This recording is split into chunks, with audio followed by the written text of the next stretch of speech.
Il est toujours important de faire la distinction entre un conflit et une situation d'intimidation ou de violence.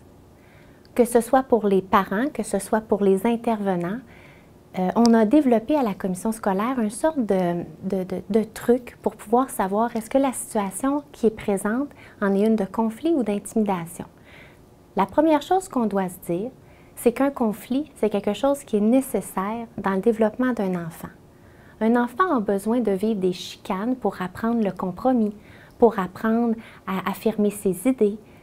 Par contre, personne n'a besoin d'être intimidé ou de vivre la violence pour grandir.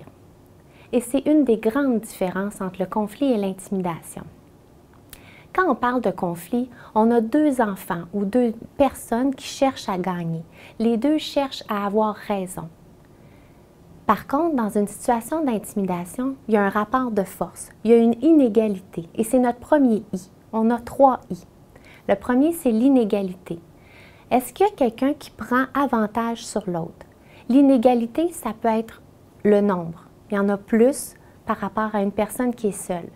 Ça peut aussi être une inégalité par rapport à la popularité, par rapport à la capacité de s'exprimer. Mais une chose est certaine, c'est qu'il y a un rapport de force qui est établi. Notre deuxième I, c'est au niveau de l'impact. Quand on est en situation d'intimidation, il en résulte habituellement une victime qui se sent coupable, qui a honte, qui se sent mal, qui a peur, et il y a l'intimidateur qui, lui, en retire une satisfaction, parce que l'intimidateur recherche un gain.